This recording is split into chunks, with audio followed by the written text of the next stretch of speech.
Those of you who don't have an agenda, the last two applications on the new cases have been withdrawn, 2896 and 2897, Old Town Development.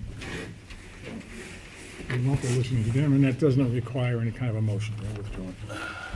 On the decisions, case number 2884, Sandbob Incorporated of 793 Hill Street in regard to 475 Hill Street, we have a decision.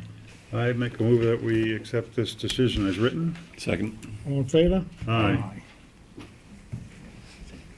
On the application of 2888 Marjorie Kelsier, 34 Willis Street, we have a decision. I move that we accept this decision as written. Second. All in favor? Aye. Want a copy?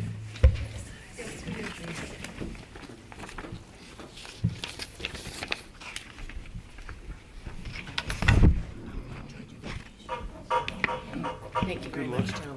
I appreciate it. That brings us down to the pending cases, the first Okay, one being, Kevin, on 2879, yeah, Housecon Lodge LLC, we have in our packets, we're holding that over, right? we have in our packets a wetland special permit for that part of the case. I didn't have time to get a decision ready on the variances requested, but we could do the wetland special permit tonight Okay, and get that out of the way, because they need to provide that to the health department before the health department will act. So my suggestion would be the following.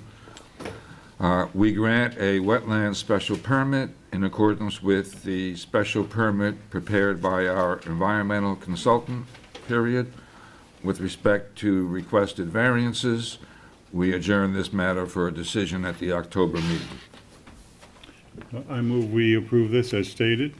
Second. all in favor? Aye. We can have a copy of those conditions by any chance. Yeah, Thank you very is much. that the right one? Yep. Thank you very much.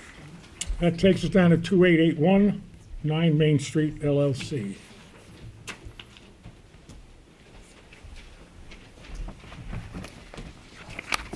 Good evening, members of the board, Mr. DePietris, Monica Navia Burke and Sullivan, 41 Meeting House Lane, Southampton, for the applicant 9 Main Street.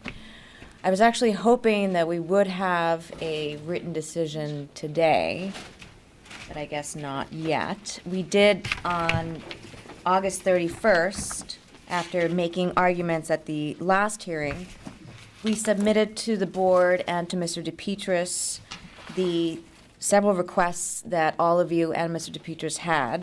So I hand-delivered to Mr. DePietris and to the board the following items. The SECRA negative declaration made by the planning board dated January 5th, 2015, which you should all have in your packets.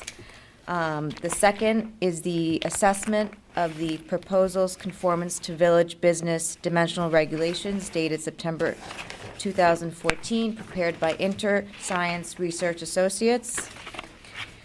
And last but not least, there were questions about whether there was a back door, and there is in fact, as I had said at the last meeting, it's located on the premises for loading and unloading, which should eliminate or minimize any need for deliveries on Main Street. Also, an internal stairway and elevator will be located in the area adjacent to the back door. And we would be happy to answer any other questions you have, but I was responding to the questions that Mr. DePietris and the board had. I did look over the information that she provided after our last meeting, and it covers all the things that I requested, and I think that you requested. We asked how they were going to carry out this project? As far as the methods go? Staging and whatnot? I don't recall.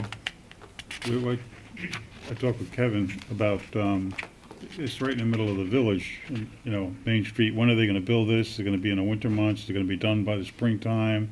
Where are the staging equipment? Maybe they should have some kind of methodology of how this is gonna happen. It's tight there. You can certainly ask for that. Yeah. We'll definitely work within any recommendations the board and Mr. DePietris has in terms of timing. We definitely don't want to jam up Main Street. And the methodology of how they're gonna construct this, without interfering with neighbors on each side, traffic on Main Street, construction equipment and deliveries in the back, debris, how that is all handled. So, Do you have anything else? Jerry? No. Rick, you have anything else? No. Anybody out in the audience like to hear this application? So therefore, if you could get us that, you got it in by the work session, maybe we could do something with it before the next meeting. Okay.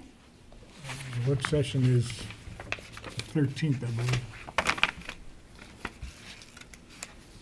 So just to be clear, the methods of How they're the gonna do building, things, the time frame. how they're gonna stage things, how they're gonna get the equipment in there, how they're gonna get the supplies in there. waste management, demolition.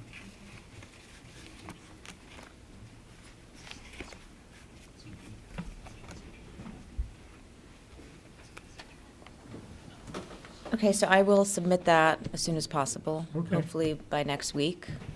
Okay, good. So then we can adjourn this for all purposes. So moved. Second. All in favor? Aye. Okay, thank you.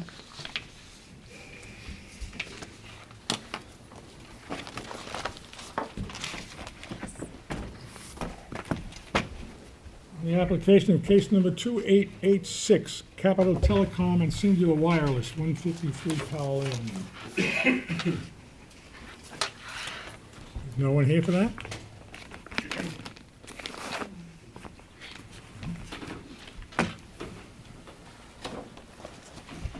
Did we get something away for? What were we gonna get for? Okay. We wanted some other places. We need some stuff from the planning board on this, so perhaps they're dealing with the planning board before they come back to us. If you remember at the last hearing, we decided that we'd let the planning board do the secret stuff, and also the village's consultant for wireless communication facilities was working with Nelson Pope and Voorhees before the planning board, and we'll need that input also. So we'll just adjourn that for all purposes. So moved. Second. All in favor? Aye. Aye.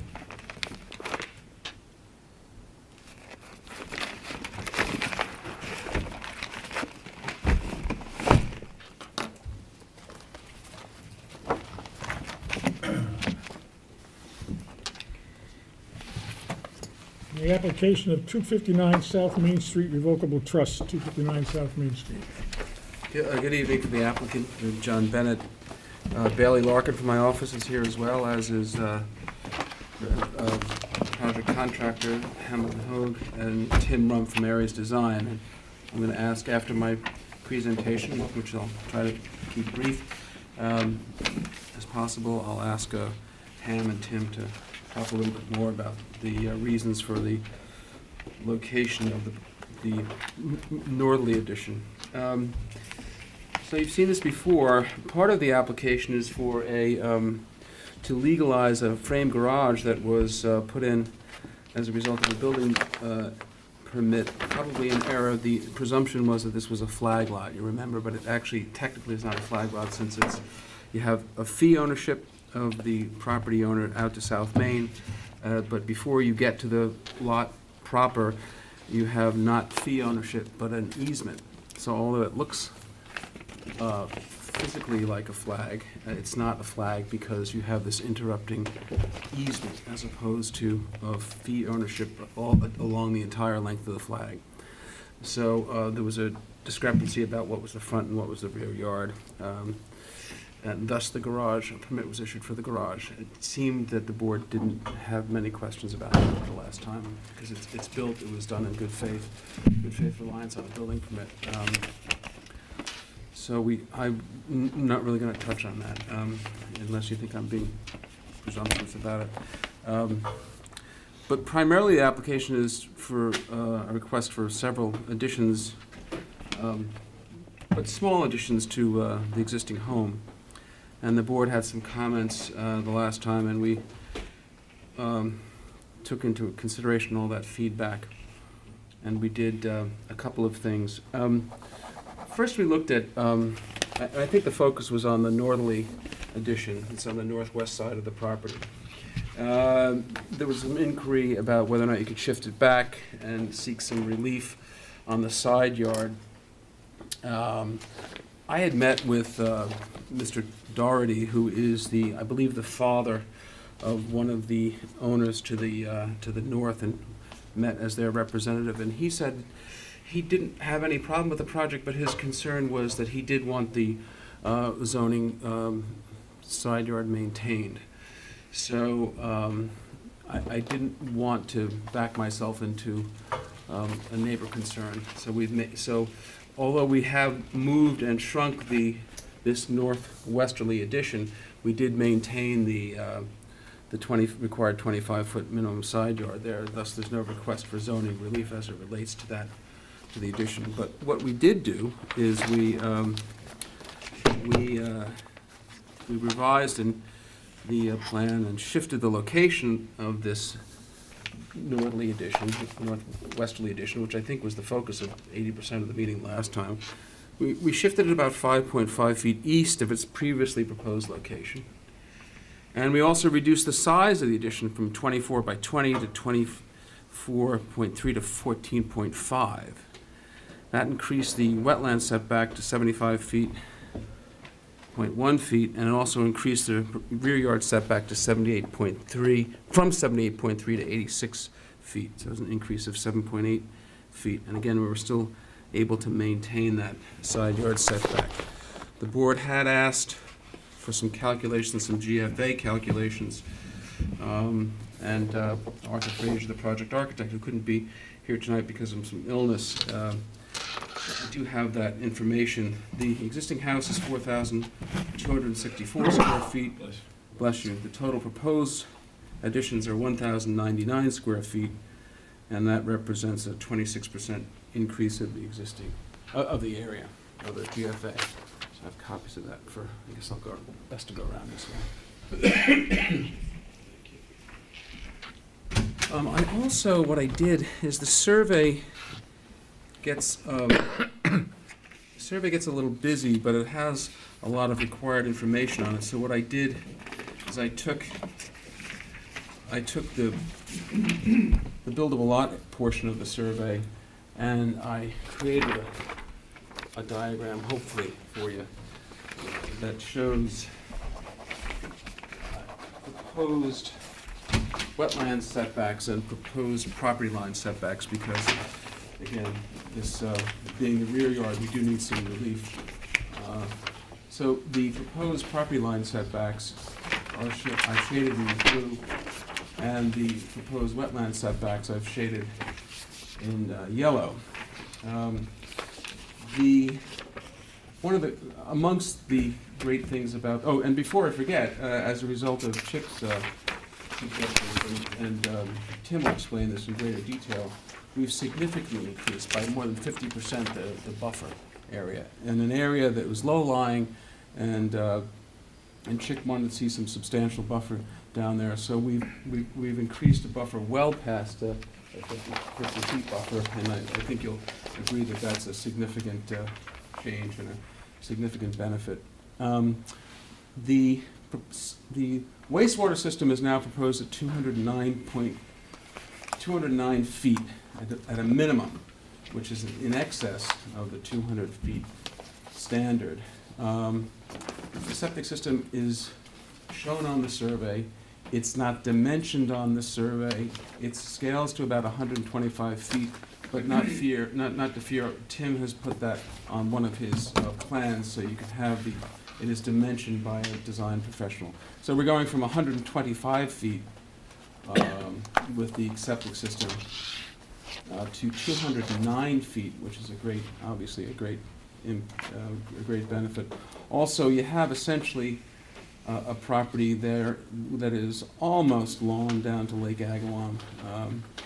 We are providing a buffer, a minimum of 25 feet buffer, but then a substantial buffer at 6 feet west in the southerly part of the property. So hopefully that helps you see. I just wanted, because there are three general areas of the additions, from the south to the north. Again, most of the focus of the last meeting was on this northerly addition, which is where we've made the change. Reduced it in size, shifted it further, but still maintaining the setback to the north as per the request of the neighbor. And I think it would be hard to suggest that net you don't have anything but a great benefit and really reaching the goals of the wetlands law in a much better way than you find in the current house. No buffer. We're going to end up with buffer, great increase in the setbacks, and fairly minor additions, which we've shrunk even more. I wanted to ask Ham to talk about one of the reasons this is the primary logical area for the northwesterly addition. Cover the landscape with Tim. Tim, sure, we can do that. Pretty sure. basic stuff. Okay. I didn't have anything to do with the garage. Tim, why don't you talk about the landscape? I think you also had some drainage plans that we've provided, and I think, and some of the rationale for, again, driving this location for the addition, one of which is some of the existing vegetation, including a very significant tree.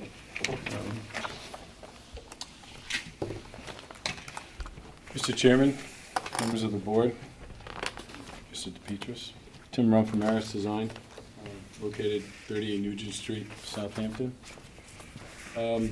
This is a rendering of the increase of the buffer.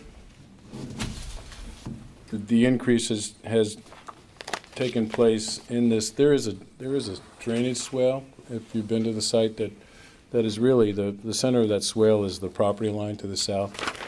There are 3 large willow trees that we've included in our wetland buffer, and removing the turf and adding wetland buffer of native plants for that. So that's what John had talked about earlier, was that 55% increase in buffer area, and mainly in this area here. What we've also done, and knowing, and I don't believe it, I wasn't here for the last meeting, but the other thing that I noticed when we were revising the plans is that there was no request for roof drainage. And having been in front of this board many times before, it's usually requested. So I've prepared a roof drainage plan that also, as John was suggesting, shows where the existing septic system is to be removed and its dimension to the wetlands, as well as the proposed sanitary system that is to be constructed. Tim, if you could, what is the distance from the wetlands for the existing sanitary system? It shows as 122.75 feet. And again, we're going to place it at 209 feet with the new proposed system. Now, there was some existing plant material. Yeah. The next thing we wanted to, and we went out to the site, and there are 3 large deciduous trees that are located in the area of the proposed addition to the northwest that John was speaking about earlier. There's a large, very large Quonset cherry tree, a sweet gum, and a Norway maple. And what we did is, it's just as a brief visual study in the office, we created an isometric drawing of the proposed addition, and I'd like to submit that to the board for their file and their review. And this is a larger rendering of that isometric. The trees that are located, there's a large sweet gum here next to the garage, and the garage entry is on the side.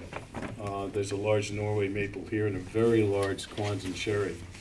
And if you look at the pictures that are below, can also see how densely vegetated the north and the northeast property line is. There's bamboo and lots of other deciduous and evergreen material at that point.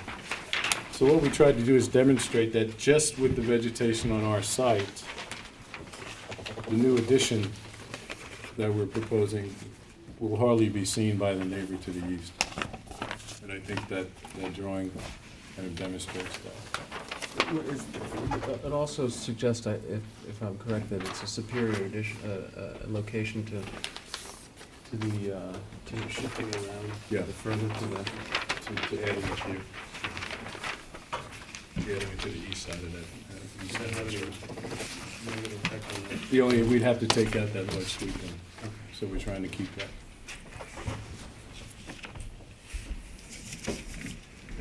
Any questions, I could answer them at this time.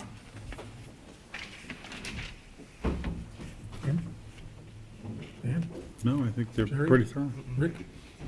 I have no questions. Obviously, we'll need input from Chick on the revised plans. We'll have to, adjourn it for all purposes. So anyone out in the audience like to hear this application? Yeah, Kevin, Ham Hogue. So you're part of the team. My clients are putting an addition on there, it's 14 and a half feet wide with a room above it. The reason we're doing this is to level out the second floor, so it's not up, down, use the main stair essentially. We tried looking at it a couple of different ways, and really the only way we can come and still, on the north side, be well within the setback. Sanitary system has moved back 100 feet, built up, redone, buffer's been doubled.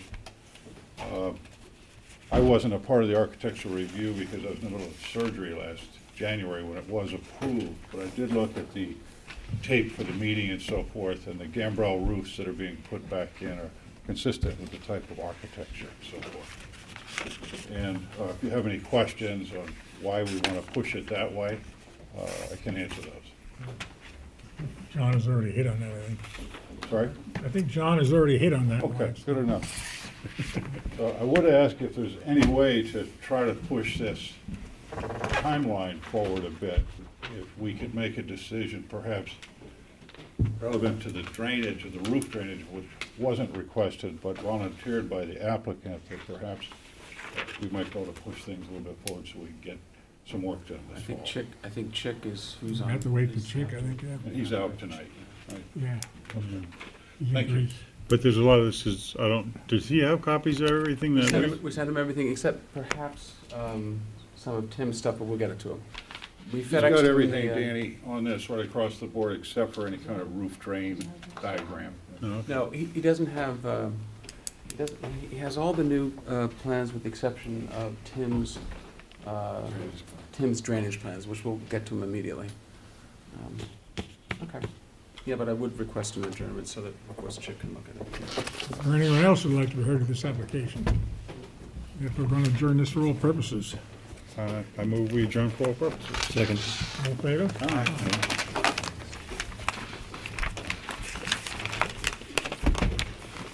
Thank you.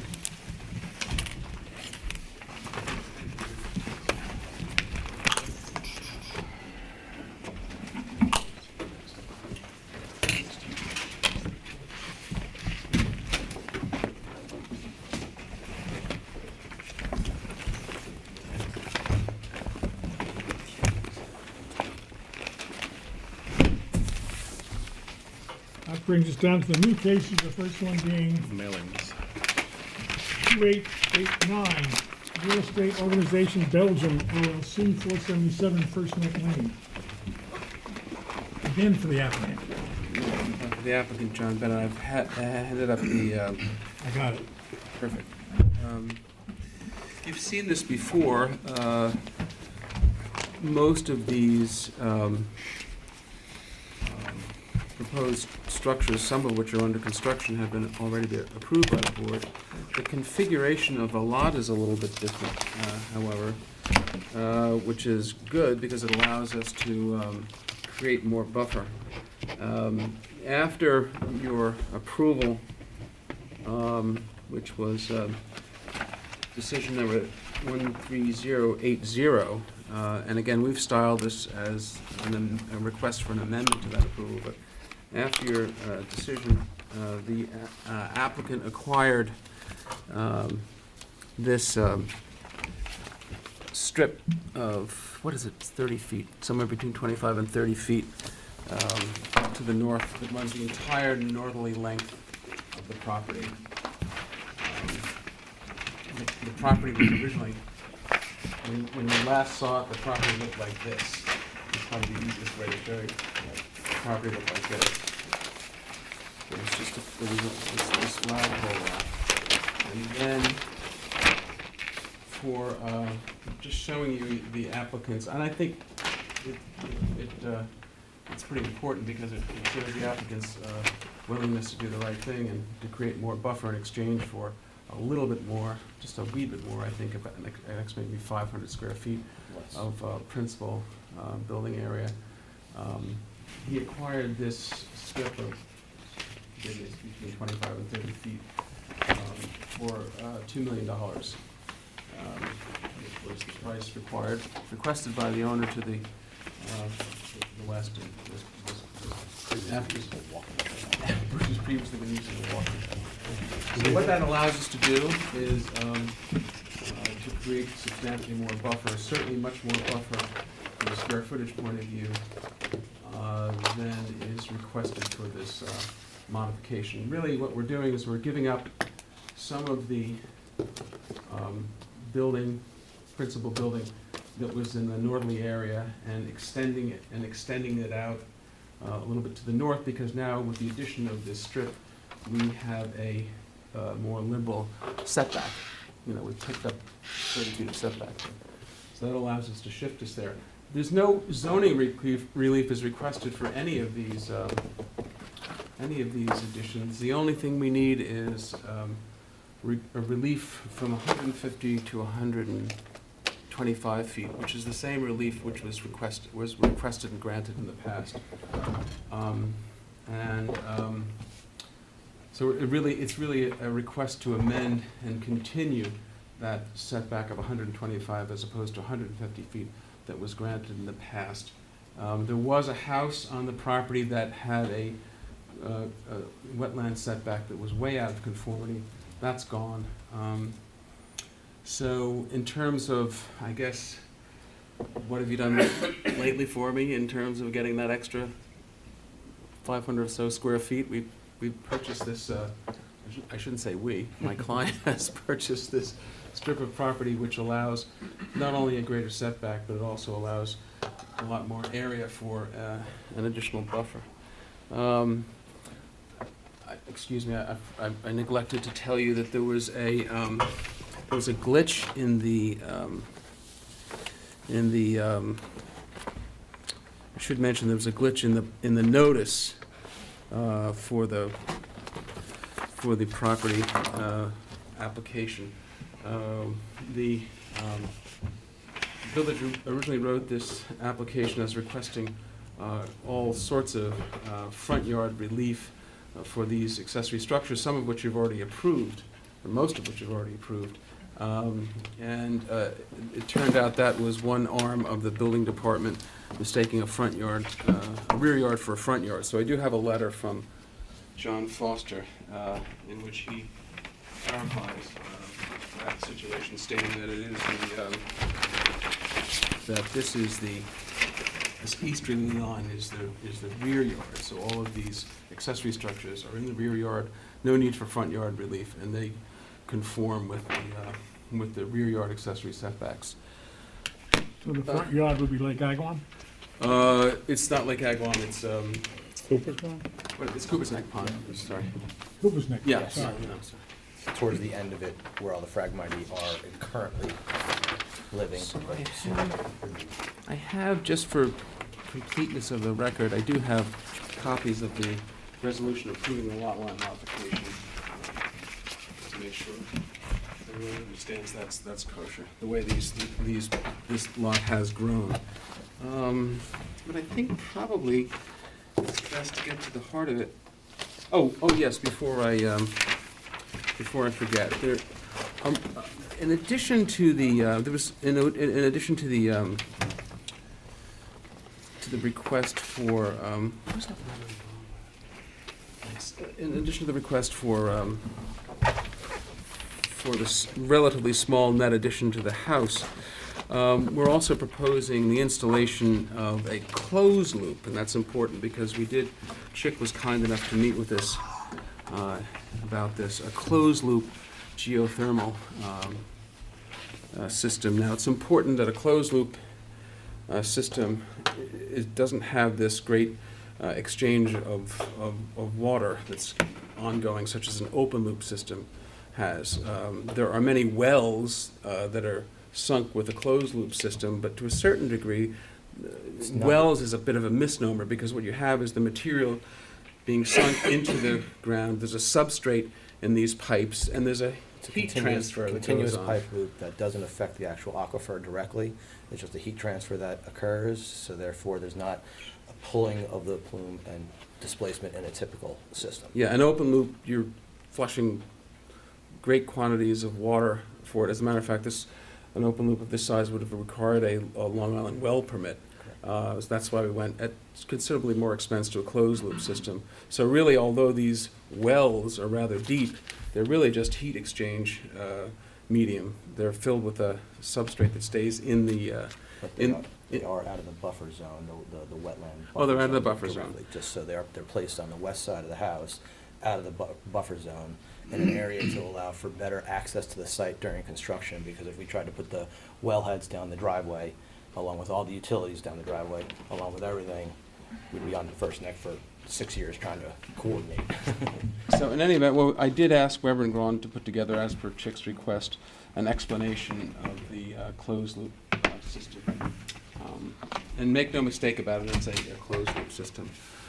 Greg, before I asked Andrew from Aries Design to talk about the changes to the landscape plan, can you talk a little bit about what was approved, what we're taking away, what we're keeping, and what were the additions to the main house that we're proposing? Greg Tejan with Stella Rahani Architects, here on behalf of the client. Basically, as John just pointed out, the modification that we're looking for is just an adjustment of the pre-existing approved structures in order to... There is some addition square footage. Correct, and there is some square footage, but it's basically a configuration change to better take advantage of the new access to the site that we're able to use. So we took what is being shown here as the red being the existing approved structures, this yellow structure being new principal structure, and we've rotated it and slightly extended it out to our new setback. We're still within the 125-foot buffer. Because of the limited basement space or lack of space, we added 2 more storage spaces for just storage spaces for the client. He has a New York City apartment. Which conform, I just want to conform both to the wetland setback and the accessory setback and lot coverage. And So the change to the impact to the site or the visuals to the site beyond the 2 added storage structures, which are conform, are fairly minimal and only bring more revegetation of the land back towards to the town. And Tim's going to talk about the net, or Andrew's going to talk about the net increase to the buffer, but what is the net, once you figure in taking certain previously approved structure away and putting in its place Right some other, now- what is the net increase from? Right now, we're looking at a 428 square foot principal structure net increase, and we're looking at a 1,067 square feet in additional accessory storage structures. But for our purposes, in terms of the wetlands issue, 400 and... 425 square feet of principal. Okay. Andrew, did you want to come up? Unless you had any questions of Greg? Andrew Kelly of Aries Design. As you see on the plans, the wetland work has mostly stayed the same, except for the additional 30-foot strip to the north, which we will do minimal wetland work there. We're just basically going to reseed with the native seed mix. Moving further east, our buffers stay the same. Again, we're extending the same plantings north to make up for the additional property that was purchased. With that being said, there was a net increase of approximately 3,561 square feet of buffer, and also a net increase of wetland revegetation and remediation of 4,544 square feet. Do we, I think I have copies of that. Yeah, I have it This here. is, oh, you have it? I'll hand them out. Oh, do you have them? Okay. Good. Multiple copies. Tim Rump has given us the net increase for both the native buffer and the freshlands revegetation remediation. As Andrew said, it's a fairly significant increase given the relatively small additional square footage for the principal structure. That's all laid out. Now, I did notice that we did receive a copy of a memo from Chick Voorhees, September 22nd. I don't see any issue at all addressing the comments that Chick raised. We, of course, need time to do that and would request an adjournment. And I do also want to note that one of the things that Chick requested was a SWIP plan, and we've already retained Ed Armis, who's a licensed civil engineer, to do that, and he's in the process of preparing the SWIP plan. So, is there any questions? I guess we have to have a little bit of time to respond to Chick's questions and concerns, but they were relatively minor, so we can easily do that. No one-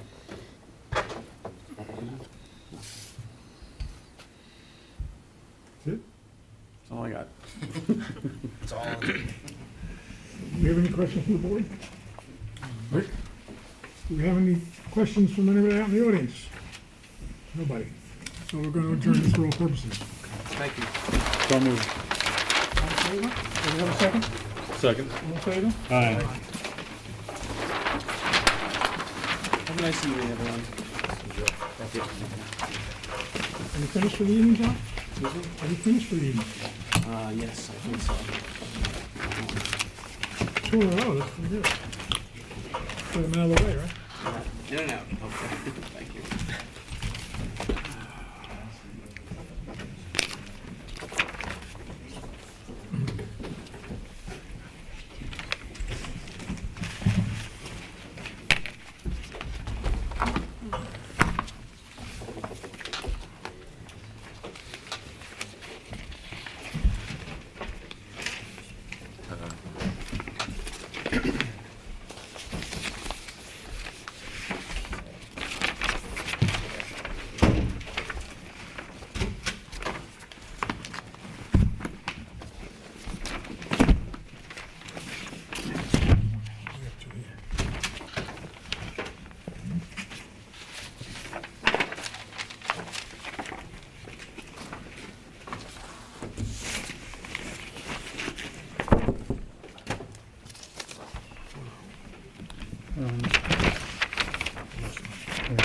To 22890. You need this one? Oh, this one's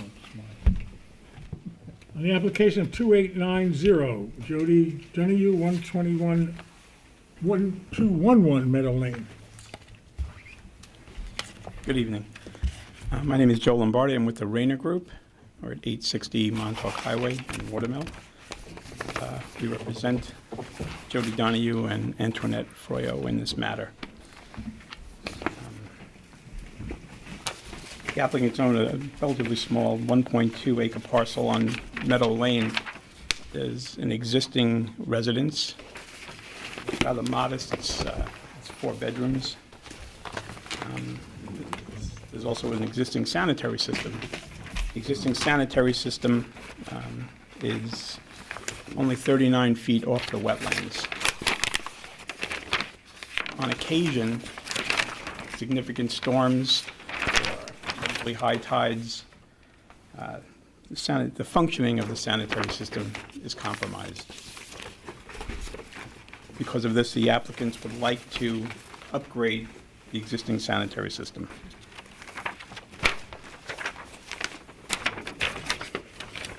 We get the Look- postings? Excuse me? Did we get the postings Inside, there's a few green, you see inside? There's just a few of them. inside here? The first thing that came up, I didn't see I it. didn't see it either. I didn't see it. That's, oh, I got it. Uh-huh. I got something. Actually, no. There were 6 mailings. No, that's not it. That was in the folder. Am I losing it?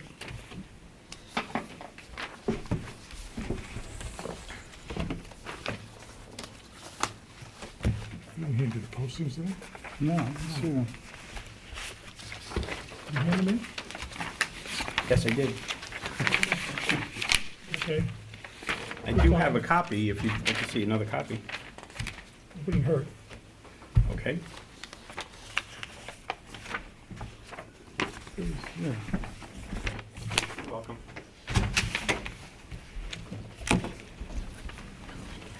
Yeah, it's over there somewhere. Okay. Yeah. All right. So anyway, Right here. excuse me? We have it. Okay. So as I was saying, the existing sanitary system is only 39 feet off the wetlands.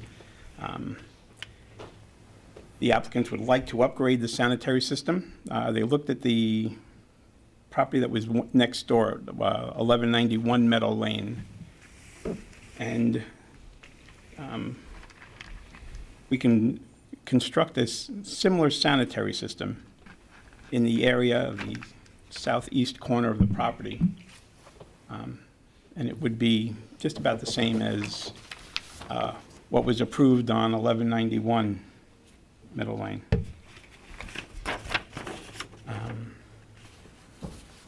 Let's see. That sanitary system would be, the closest component was the septic tank, would be 102 feet off the wetlands. The closest leaching galley would be 119 feet off the wetlands, with more than twice what the existing setback is. There would be a pump station. The sanitary waste comes out of the western side of the property, western side of the house, excuse me. We'd put a pumping station in that location and have a forced main that goes from there across the front of the property to the new sanitary system. We had hoped to put the sanitary system on the west side and avoid any internal plumbing issues. However, when the wetlands were flagged, it turns out that there's an area of wetlands that comes all the way up the west side of the property. So that portion was unavailable for use. So that's why we went over to the southeast corner. So again, the system would be similar to the one on 1191. It would have 2 retaining walls, so there'd be stepped back. There'd be landscaping to provide a buffer. I think that's about it. If there's any We'll have to have some fill, right? Oh, yeah, we'll probably be bringing in about 540 cubic yards of fill. Because basically, we're putting the sanitary system at grade in order to get a 3-foot separation between the bottom of the leaching pool and groundwater. But you're taking out the old system, but you don't show the old system on here. We do show the old system. If you have the small drawing, it's a little circle in pink. Pink, right? Yes. Okay, I thought that was where that pump station No, was. next to it, there's a little blue circle. Blue, sir. Yeah. And that's That's the pump station. So they just have one cesspool ring there, that's it? As far as we know, that's all we've been able to locate out there. And Probably it's in a been there pretty a long low time. spot in the property. We've been there a long time, too. The house was built in the 70s. So then maybe you can explain, how you're digging it out, where you're gonna reclaim, and how you're gonna fix that up over there, or? We will abandon it in accordance with Suffolk County Department of Health Services regulations. It could be as simple as pumping the system out and backfilling it with clean sand and just leaving it there.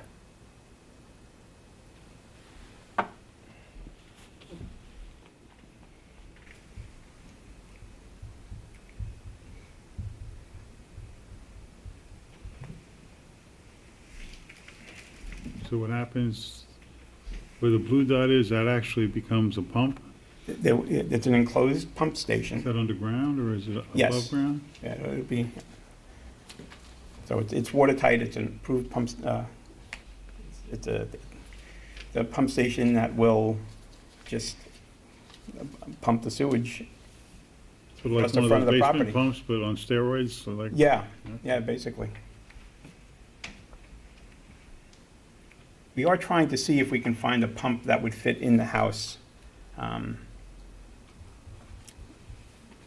But so far, we haven't, Like a macerator, is that what it would it be? the, Macerator? Chews up the, yeah, well, it's a grinder, I think, Yeah. type of thing. it's like what they put in basements sometimes. Yeah, right? yeah. They need service. You know, usually they have to be accessible for service. Yes. So it might be just at ground level with a cover, something like that, or? Mm-hmm, exactly. Anything else? No questions? Do we have any questions from the audience on this application? We do have a memo from Chick. I don't know, do you have a copy of that? Nope, I haven't seen it. Okay, so we'll have to adjourn it for all purposes so that the applicant can have an opportunity to review that and respond to it. Okay. That'll be fine, we can respond to this. Now you got a lot. Yeah. But maybe I lost it in the shuffle over here, but I lost it. Is there anything So, else? No, this will be adjourned for all purposes. Can I have a motion? I move that we adjourn this for all purposes. Second. All in favor? Aye. Thank you very much.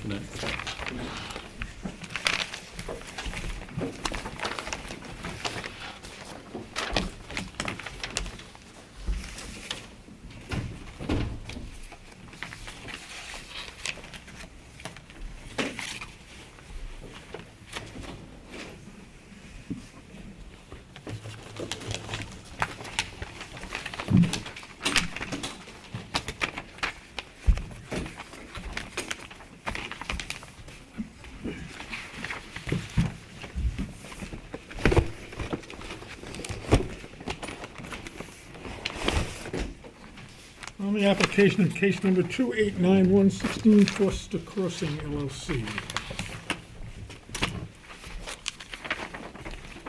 For the applicant Gilbert G. Flanagan, 21 South Main Street, Southampton. I hope that this will prove to be a fairly easy application to walk you through. I do have Brian Brady, the architect who designed the project, present if you have any questions. Basically, it's an application for a single variance to convert and replace an existing covered porch with 129 square feet of first-floor habitable space. And if you look at the survey which I submitted, you'll see that this is a corner lot which fronts on South Main Street and also Foster Crossing. The setback we're looking for from Foster Crossing is to 48.75 feet from the required 60 feet, which is 81.2% conforming, but if you'll also note that the proposed addition, which is marked on the site plan, is considerably further from the street than the rest of the house is.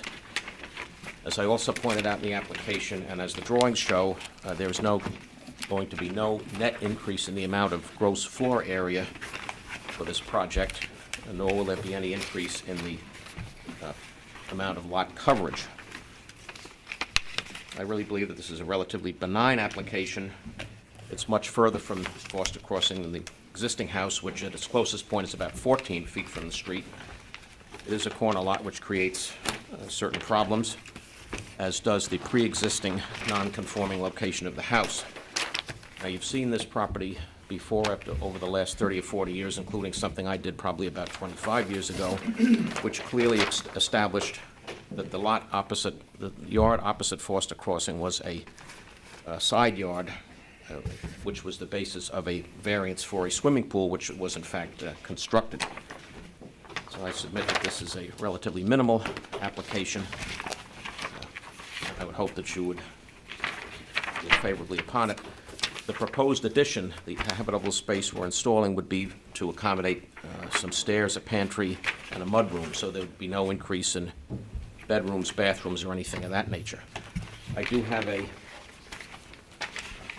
copy of a Google Earth photo of the property, and as you can see from it, it's heavily screened, particularly from Foster Crossing, and as indicated, this proposed addition, which results in the removal of some existing construction, will be virtually invisible from anywhere except the property itself. So I can give you that for the record. If you have any questions, I'd be happy to try to answer them if Mr. Brady is here, if you have any questions of him. I don't have any, it's simple. I don't have any. You got any? I don't have any. No questions? You're gonna make me work for it a little bit. You could get me on the next one. I thought you were retired. I wish. I wish. How's that question? Is there anyone out in the audience like to hear of this application? Here we go.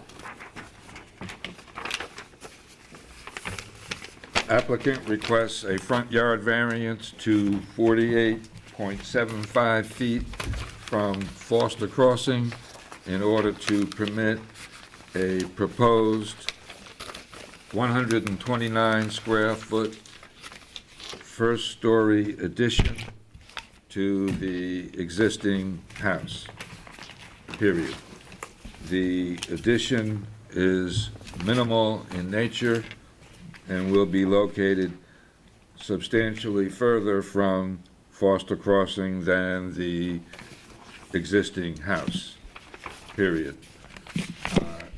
Therefore, we find that the requested variance is warranted, and we grant the requested variance. I move that we accept this as stated. A second. All in favor? Aye. Thank you very much. Will the next one be that easy? I don't think so, but I'll give it a shot.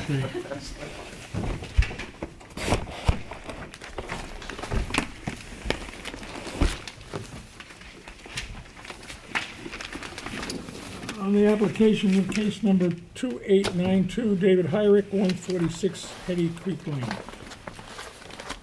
And for the applicant, Gilbert G. Flanagan, 21 South Main Street, Southampton, I have an affidavit of posting and an affidavit of mailing.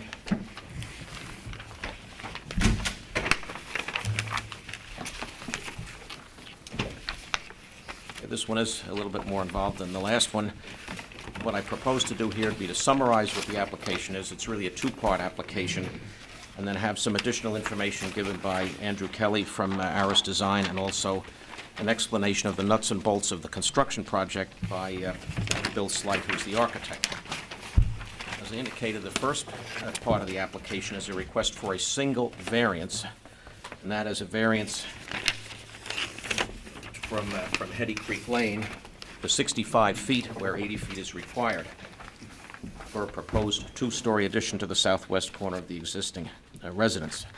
The second part of the application involves a wetland special permit application, not only for that addition, but for some other modifications to the existing house and also to the existing decks. Now, as far as the variance part of the application is concerned, I think that's fairly straightforward. And I'd like to point out, first of all, certain things that we don't need. We don't need any gross floor area relief, we don't need any lot coverage relief, nor do we need any other setback relief. Now, in going through the application, you may note that there was a table showing existing and proposed gross floor areas, lot coverage, and other information. One thing that was not clear from that table, which I'll supplement now, is how much of the proposed two-story addition is non-conforming and how that relates to the 50% expansion limitation that you have in the code. So I asked Bill Slight, the architect, to do that calculation, which he did. And not all of the proposed two-story addition needs a variance. In fact, only 584 square feet of the addition needs a variance, 292 feet on each of the two floors. Now, if you look on the chart, you'll see that the existing GFA for the house is 2,619 square feet, so when you do the math, we're talking about a 22.3% expansion, which is less than half of what you're allowed to consider. So I have some copies of a letter from the architect which will really fill out that chart that was part of the submission.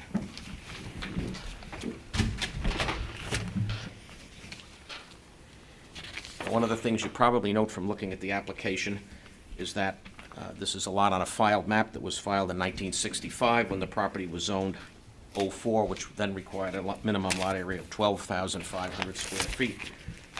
This lot contains 40,573 square feet, but it's a non-conforming lot under the current zoning. Now, interestingly enough, if you look at the table of setback regulations, based strictly on lot area, a 60-foot front yard based on lot area, would be conforming. The code also says if you have a conflict between what that calculation is and what the zoning requires, the stricter one controls. And in this case, since we're in the R120 district, an 80-foot setback is required. But it's important to note, as I say, that the 60-foot setback we're requesting, or the 65-foot setback we're requesting, more than meets the area concept requirement. Now, interestingly enough, if you look at the radius map, which was submitted with the application, if you look at the front yard setbacks of the surrounding houses, you'll note a number of things, and those dimensions are shown or can be scaled from the radius map. The house next door enjoys a front yard setback from the street of 54.8 feet. The house to the north of the subject property has a setback of between 55 and 70 feet from the street. The house to the south is only about 30 feet from the street, and the house to the west is about 55 feet. So what I'm getting at is to grant a variance to 65 feet would be totally in keeping with surrounding development, including the most recent, the closest houses to the subject property. And again, I have a Google Earth photograph which shows the subject property, and you can see the other houses that are in the immediate neighborhood. So from a variance standpoint, this would certainly be in keeping with the character of the neighborhood.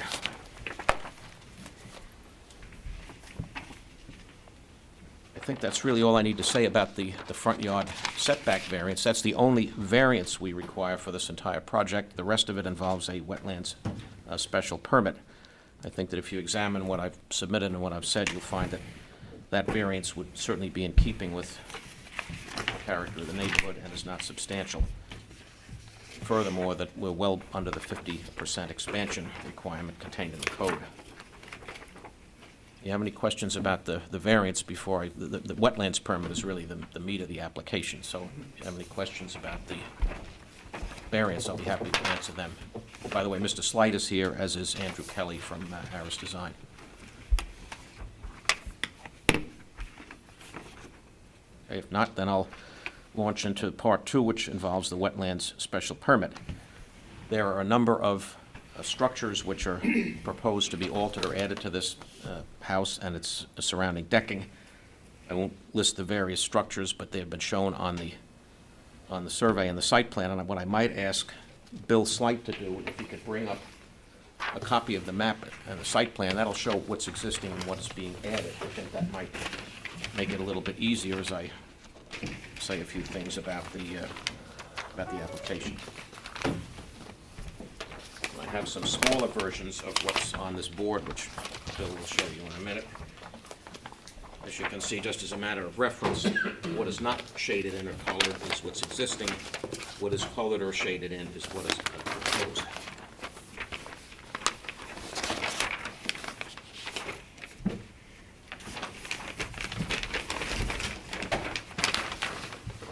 Bill, it might be helpful at this point if you could just explain briefly to the board what's existing and what's proposed, once they get the copies of that drawing in front of them. Good evening. I'm Bill Slight, architect for the applicant. My address is 723 Seven Ponds, Taub Road, Buttermill. The mini drawing that I've handed out to you is a small version of this board. If you look on the first floor, and the dark outline is the outline of the footprint of the existing structure. The portions shaded in blue are the first floor additions to the home. The areas shaded in red are the additions to either the decks, which are on the back portion of the house, or the planters and the reflecting pool, which are on the front part of the house. On the second story, you see the dark outline of the existing second story to the home. The portions shaded in blue are the additions to the second story, some of which are over the addition to the first story. In the upper corner of the map is the key, which shows the new and the existing deck and living area to the home. One question of Gil, the blue, it says it's a living room? Living area. Yeah, living area. Living space. Is that the part that needs the variance to the? Yes. Okay, Yeah. all right. And then there's a second floor with a bedroom on top of that. Right. That's part of it. There's about 200 and some square feet on each level that needs a variance. Yeah, one thing I will say, thank you, Bill. I think that's, one thing I will say is that this application comes to you after we had reviewed it internally over a number of months, and in fact, we did have at least one meeting and some discussions with Chick Voorhees. And by the way, I did see that he submitted a memo, and we're in the process of answering some of the issues in that. But this plan reflects quite a bit of cutting back of where this project started. And in fact, perhaps one of the best places to show that is on this proposed additional decking that's adjacent to the swimming pool. Originally, it was proposed to be much further out, and after discussions with Chick and with the client, we agreed to keep it in line with all of the existing improvements so as to go no closer to the wetlands than the existing construction. Obviously, the decking on the backside of the swimming pool is even further away. So this, what comes before you has reflected a number of months of work to basically beat up the client, if you will, and tell him what he should be looking for reasonably. As I said, we did get some comments from Chick, and I have an amended environmental assessment form, part 1, to submit based on Chick's comments, and I'll give you some copies of that.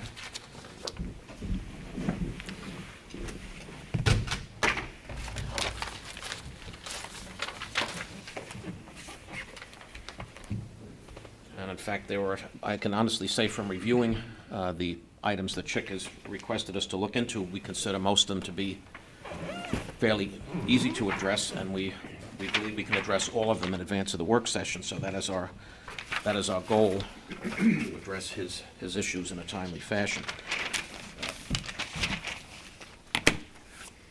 One of the side benefits of all of this, if you look at the survey submitted, you'll note that there's an existing walkway that leads to Hetty Creek. One of the things we're proposing to do is to relocate that so that it doesn't encroach on someone else's property. It's apparently been that way for a long time, but the proposal is to realign that walkway so that it's strictly on the client's property itself. Will that be raised up a bit then, because it's at ground level now, right? Well, obviously, it'll have to go through certain other reviews, so I would imagine we'll do it to comply with whatever the trustees and whatever you decide to impose. I think one of the most important things about this application, though, is that when it started out, we proposed to increase the buffer, the existing buffer, and as a result of our discussions, we now will be adding about 6,184 square feet of additional buffer over and above the existing buffering that's present. And in fact, when we're done with all of this, if it all goes through, the total area of buffer from the edge of the wetlands will be about 11,975 square feet, which is more than double what it is now. So I think at this point, what I'd like to do, with your permission, would be to have Andrew Kelly from Aris Design explain a little bit about what the wetlands restoration buffer plan is all about. Andrew, if you could do that, I think that might be instructive. Andrew Kelly with Aris Design. I have a few copies of some smaller plans here for your review or use.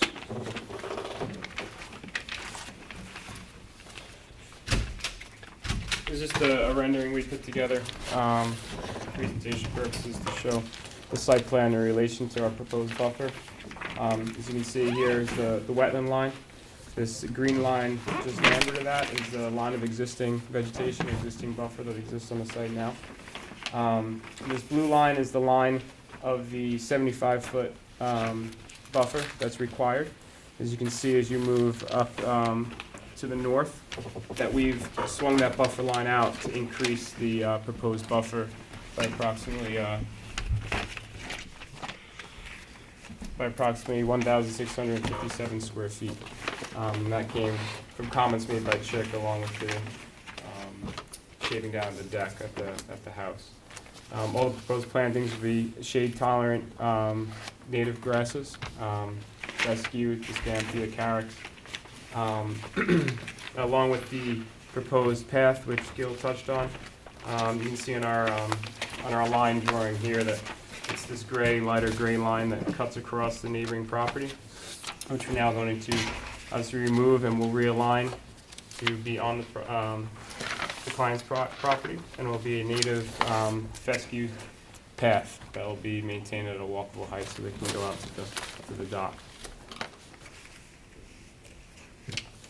Yeah, what I can do for you, Andrew was good enough to prepare a summary of the increases and changes in the buffer in an email to me, and I'll offer that up for the file. The initial buffering, even before we started, was about 5,791 square feet. When we started out, we first proposed to add another 4,526 square feet, and on top of that, we've now added another 1,657 square feet. So as you can see, we've greatly increased the buffer from where it started.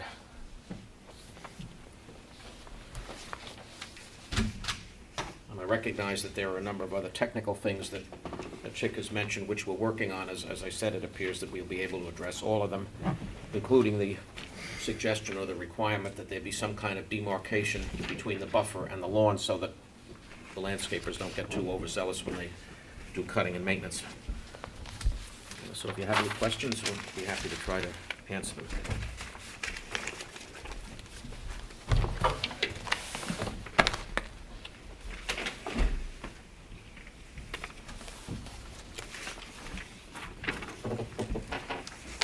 Do we have any? Or we're gonna wait for Chick? Rick, do you have anything? Nope. Do you have anything else, Gil?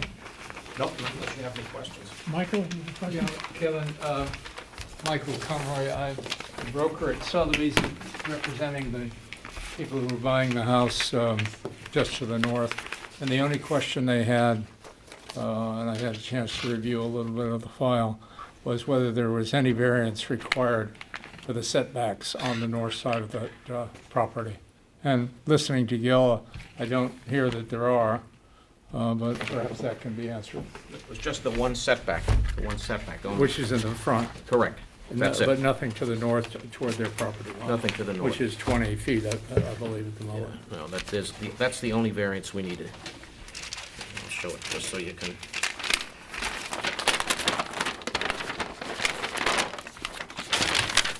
Okay, the only setback is here. If you're talking about up here, absolutely not. No, it's. They're at 136, and this is No. 146, so there's no, I think there was one at 20 with a That's garage it's tip. existing, yeah, that's. Yeah, and then the other one is here, I believe that's 20, I can't That's, quite see. yeah, it's 20.0. So- And that's the setback. That's the setback. That's my only, Yep, that was it. thank you. Is there anyone else who'd like to be heard? Survey. Sure. Hi, Bert Mean from 121 Lee Avenue. We live right across the water. It has been my understanding for the 16-plus years that we've owned our home that this dock that they have is quote-unquote illegal, having had to file a 78 filing ourselves many years ago. Of course, we won. I have just a quick question. It appears from what you stated that we should not, I mean, if anything, we'll see an improvement as opposed to what we see as sort of this ugly dock out there now. Is that Yes. largely correct? Right now, the dock goes this and it crosses this lot. See, that's where it is now? Right. We propose to bring it so that it's within the property. And to revegetate where, Okay, so instead of it's now here, Mhm. roughly here, it'll then go around, so there, actually down. has more of a northerly Yes, slant to it. yes, it does. Okay. Yep. Very well, thank you. Thank you. Anybody else? Yes, we're going to adjourn this for all purposes. Yep. I move we adjourn for all purposes. Second. All in favor? Aye. Got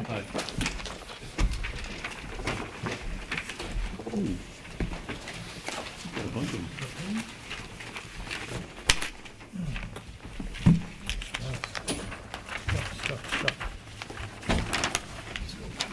What's the disposition of this? It's been adjourned because our environmental consultant requested some additional information.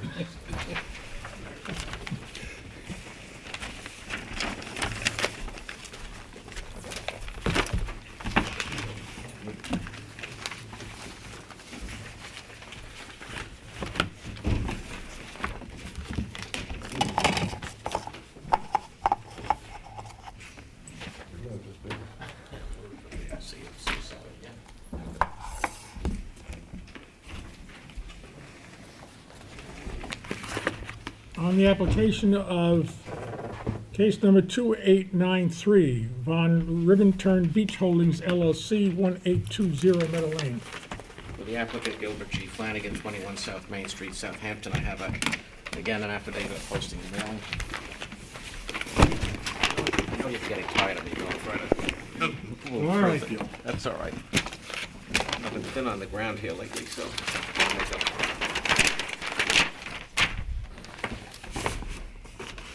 Once again, this is a two-part application. It's a property located on the south side of Meadow Lane. The first part of the application is a variance, and the second part is a wetland special permit. The first part of it involves the construction of a tennis court in the front yard of the property, although not in the required front yard, observing a 90-foot setback from Meadow Lane, which is what is required. As shown on the survey and the other materials submitted, we meet all the other setback and so forth requirements. The tennis court itself and its construction and the grading associated with it are all themselves beyond the 150-foot wetlands setback, jurisdictional setback, so that we don't need a wetland special permit for the tennis court. And by the way, again, I note that Chick had submitted a memorandum, and I think he also notes that the tennis court itself, there's also, in addition to the south side of the house, they don't need wetlands review.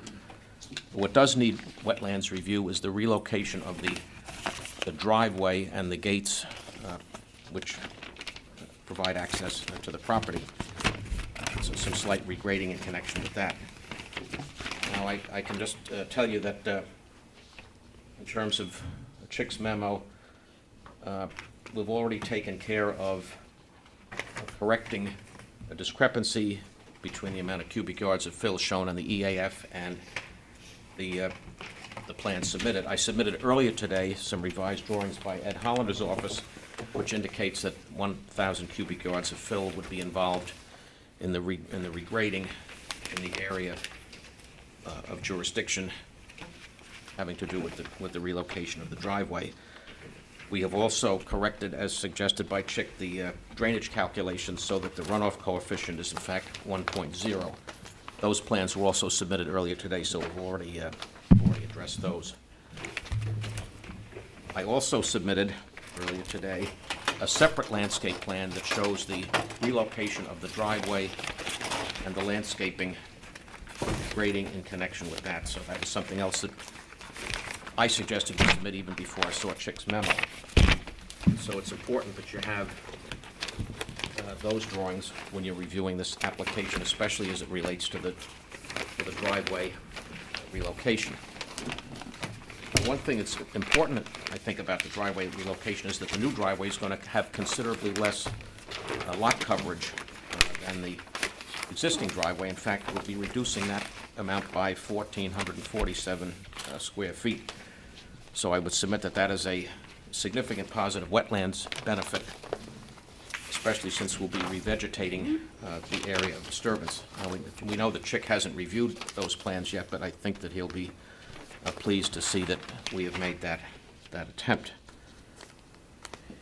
As an aside, I can mention that initially when someone else spoke to the building department about the driveway relocation, we were told that we could probably do it without a wetlands permit, and I said we better not do that. So we made that application. So I think that's pretty much it. I would like to have Ed Hollander, the master of landscaping, tell you people a little bit about what's proposed both near the tennis court but also with respect to the driveway. And by the way, we designed the tennis court so as to meet all of the planning board's site plan review requirements, including sinking it, landscaping it, drainage, and all of that. So we tried to do as much as we could, but I'll let Mr. Hollander take it from there at this point.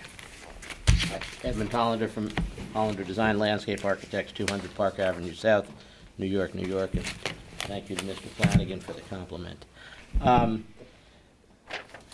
As Gil said, basically what we're doing here is putting a tennis court in beyond that front yard setback. All the landscaping that's going to go in as part of this will be done with native vegetation. Where the long neck of the driveway is removed, that will be restored with native vegetation. So what we're doing is we're taking an area that's currently got lawn and autumn olive and pines and the typical stuff that we expect to see on Meadow Lane, and in all the area that gets disturbed, it will be revegetated with native plant material. A lot of the fill that we're actually bringing in is to, in effect, sink the tennis court, because the existing grade is about elevation 5 where the tennis court's going. If we would have sunk it 4 feet, we would have had to play water polo as opposed to tennis. So that, in effect, what we're doing is bringing in enough fill so that we can get the required walls and sinking of the tennis court in this area. That's really the reason for bringing the fill on the site. Without that requirement, we wouldn't need anywhere near that much fill. By the way, most, if not all of that fill is beyond 150 feet, so it wouldn't even need a wetlands special permit. It's important to know what the whole project is all about. So you're bringing in fill to create a hole? Yes.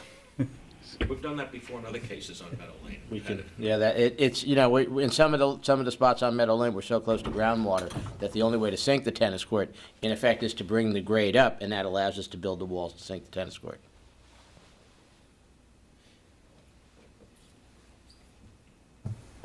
I just wanted to add a couple of other things I probably should have said earlier. Thank you, Ed. In terms of the tennis court variance itself, I know that I don't want to beat this too much because you've seen it before, but front yard tennis courts are very typical. And if you look at the radius map, which is included, and also I have some aerial photographs, you'll note of the 9 lots that are shown in this, of the 9 lots that are shown in this aerial photograph, 7 of them already have front yard tennis courts. Ours is one of only 2 that do not, so I can give you that up. That's, in fact, some of them look to be closer to the street than 90 feet. They may have been granted a long time ago. Well, some of them have been granted pretty recently, too, I think. Because I probably got a couple of them. Here's an aerial view that you can see they're of all different orientations. Most of them are north-south, but ours is located east-west so as to get a greater setback. These are all probably closer to the street than 90 feet. So they're certainly, they're the rule rather than the exception.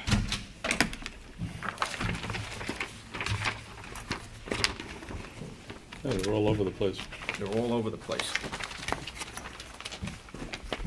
And as I say, once we've screened it and sunk it and do what the planning board makes us do, we won't even know it's there. So if you have any questions, I'll be happy to try to answer them. No, just when we get checked back. Yeah, right, sure. No, as I say, our intention, again, on this is to get everything to his satisfaction before the work session. And I appreciate the fact that his memo was in the file, so we had a chance to address some of the issues already. So I guess I'd ask for adjournment for all purposes to give us. Do you have anything? Rick, you have anything? Nope. Anybody out in the audience wish to heard of this application? No, therefore we'll adjourn it for all purposes. Thank you. So moved. Second. All in favor? Aye.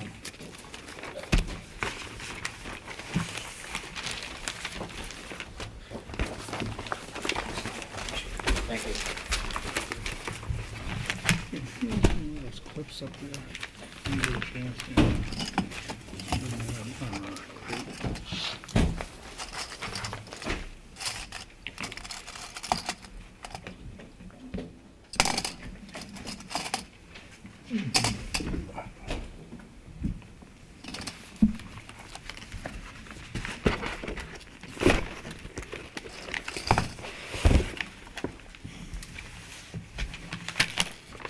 On the application of case number 2894, Michael and Sylvia Rutherford, 33 Leighton Avenue.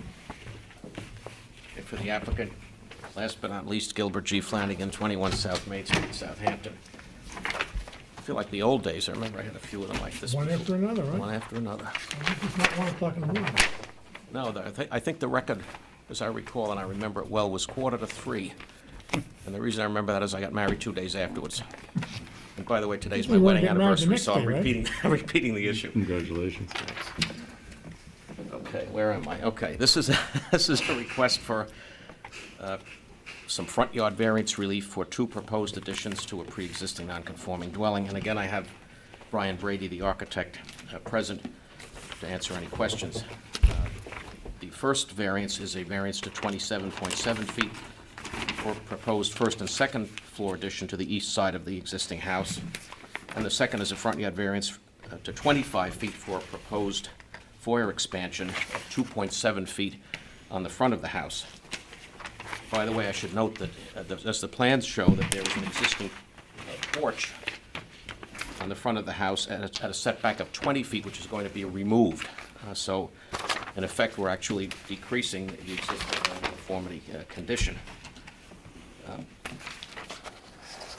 The rest of the application is to, for the variance, is to expand a non-conforming condition by not more than 50%.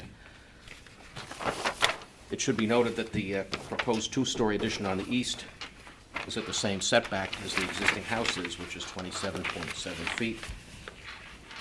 The addition does meet the minimum and aggregate side yards, and it also, as shown on the architectural drawings, meets the pyramid law requirements. If you look on a couple of the elevation drawings, you'll see the pyramid diagram shown, and the application meets the pyramid law, does not need any relief. Now, much as with the first application I had, if you look at the table of setback, front yard setbacks in section 116.11.1A, which deal with lot size, a 25-foot front yard setback is required in the MF20 zone. We're proposing here 27.1 and 25. But if you look at the MF20 requirements, it's more. So at least we meet the spirit of the setback versus as compared to the size of the lot. Let's see what you might say, well, why are we bumping the front of the house out about 2 feet? And I think part of it is to increase the entry and also to break up the massing of the front of the house. I mean, one of the things we try to do is not to have a monolithic or uniform look. And in fact, that spirit, I think, is something that the trustees have considered. I know they recently adopted a local law having to do with development of certain houses in flood zones, and there were suggestions, requirements actually, that dormers be set back, and I think one of the reasons the trustees did that was to break up the monotony. So even though that's not directly applicable here, I think we're in the spirit of that. With respect to the amount of non-conforming structure that we're proposing, the total non-conformity of proposed additions is 764 square feet, and the existing gross floor area is 1531.1 square feet. 50% of what's there would be 765, and we're looking for 764. So we're basically maxing out the 50%. So once we do this, we wouldn't be able to ask for any more relief. But we are within that standard.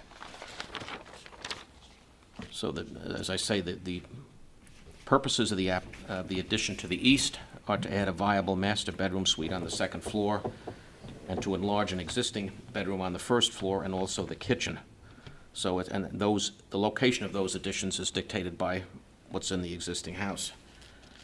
So a couple of things I wanted to provide to you, which I think might be illuminative here. It could be argued that the properties most directly affected by this application would be the property to the east, which is adjacent to where the addition, the 2-story addition, would go. And what I was able to do was to take, and luckily I was able to get the same scale, the subject lot and the property immediately to the east, to show that there wouldn't be any negative impact on that building. That building actually has virtually the same setback as we're proposing, namely a 17-foot setback. They're 17.1 feet from the property line. So we're certainly consistent with with what they are. And by the way, their front yard setback to a covered porch is 20.2 feet and 28.3 feet to the actual part of the house. So we're consistent with the setback of, street setback of that house. Now, directly across the street from this property is the Leighton House condominiums, and I was able to get a copy of their site plan from the building department, and they're set back just about 30 feet, so I submit that the separation we have here would not create any negative impact as far as those condominiums or apartments are concerned.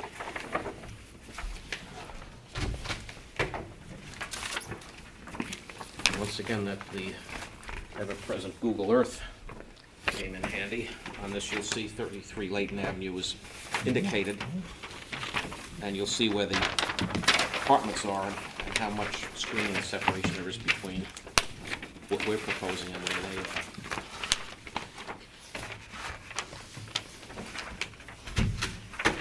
You can also see, if you look at that photograph, that all of these properties have similar setbacks. Bear in mind that the two-story addition is no closer to the street than what we're proposing for the addition. So we would certainly be consistent, not out of character with the neighborhood.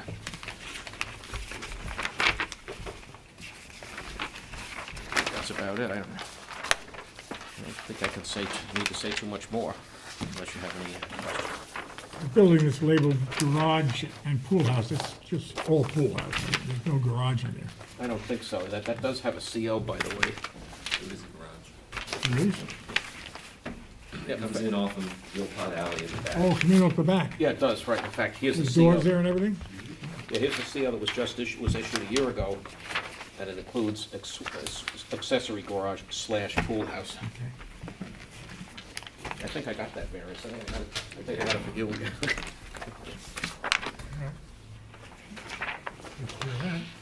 Rick, did you have any? Yeah, two questions that need some clarification. Number one, the public notice that the building department prepared for this recites a 96 square foot covered front porch to a western front yard setback of 23.4 feet. Now, is that a mistake by the building department? or I is- looked at I don't know I have no idea what that is. That's certainly not something we asked for. We're not looking for any westerly front yard setbacks at all. I don't know where they got that from. Yeah, the only, we're adding to the east side of the house, and then we're coming out to the south. There's nothing going on at the west at all. I don't know where they got that from. Oh, that's a western front yard. There is no western. No, there's no, and besides, there's no 23-foot setback being asked for anywhere. If they were measuring to the existing, to the porch, that's an existing porch that's actually being removed. Maybe they thought that that was being added, but it's not. It's actually being removed. It sounds like they took another applications and applied your number to it. Sounds like it, because it bears no Nothing, resemblance. nothing matches up. Nothing matches, no. And then, same question, the public notice mentions 1,610 cubic feet of second-story addition outside of pyramid sky plane. Again, as the plans show, we conform with Could you the... just, I know you briefly mentioned it, but could you show to us Sure. Where on it the is. plans Absolutely. the pyramid law diagrams? Sure. And just walk us through them. Yeah, if you look at A 5.0 and A 6.0, you'll see the pyramid lines. And Mr. Brady can testify to the fact that this was specifically designed so as not to need pyramid law relief. A A 5.0? 5.0 and A 6.0, and that's the, the front and the rear.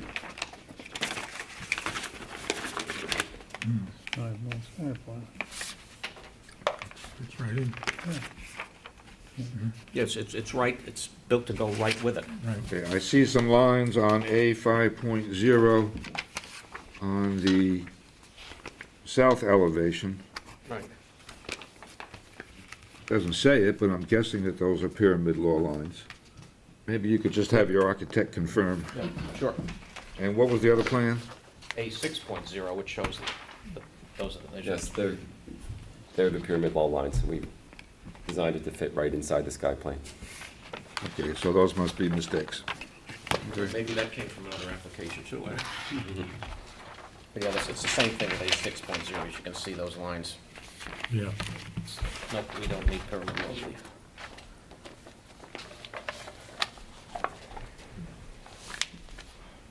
Some other application description.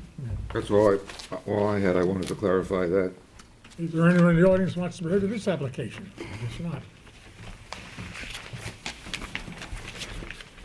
So we hold this for decision, Rick? Yes. Hold it for decision. I move that we hold this for decision. Second. All in favor? Aye. Thank you very much, gentlemen.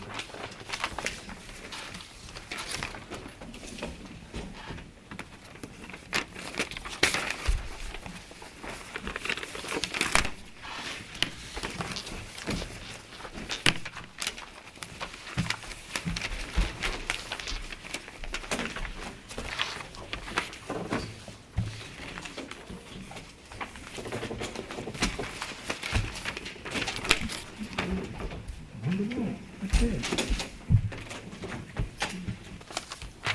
2895. Night, everybody. Night. On the application of number 2895, Cersei and Leslie Dryden, 193 Meeting House Lane. Like I'm speaking to a packed house now. Yes. My name is Fred Weber. I'm the architect for Cersei and Leslie Dryden. I reside at 41 East Maple Road, Green Lawn, New York, 11740. I have the affidavit of mailing and posting.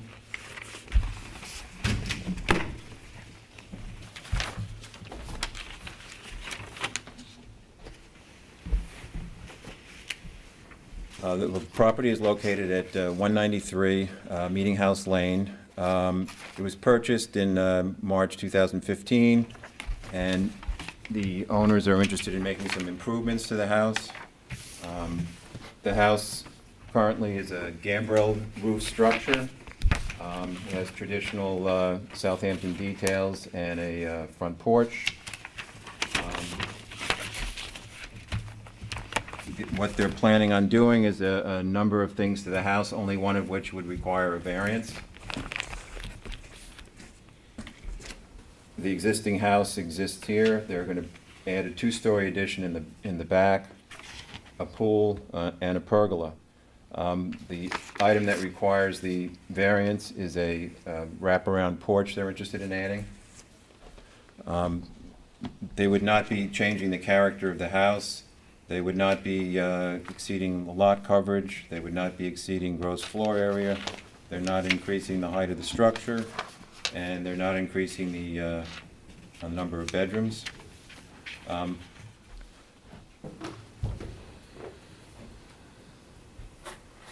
The plan of the house is such, with this being the proposed porch, because the porch has the main entrance here and a bay which projects out into the area of the front porch. They would like to add a porch which would then wrap around the house and connect the two doors that exist. It would allow them to have a sitting porch for views of the neighborhood, where this porch is really almost unusable.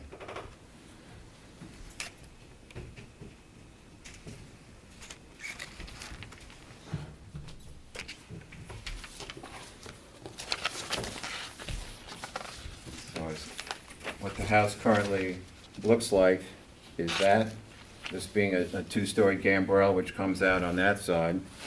So the porch, currently over the front porch there is a second story already built, so the whole front plane of the house is really out at the front plane of that porch.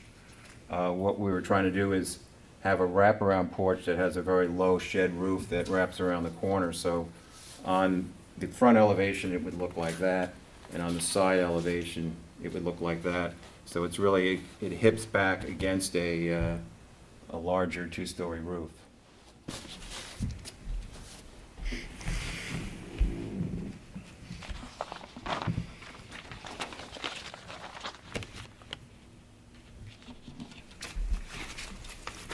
The setback on the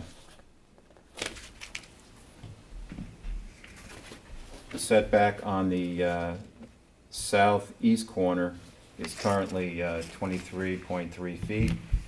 And because the house is at an angle to the street, the setback by the time you get to the southwest corner would be 27 feet. So it is set back further, in a sense, just because of the angle to the street.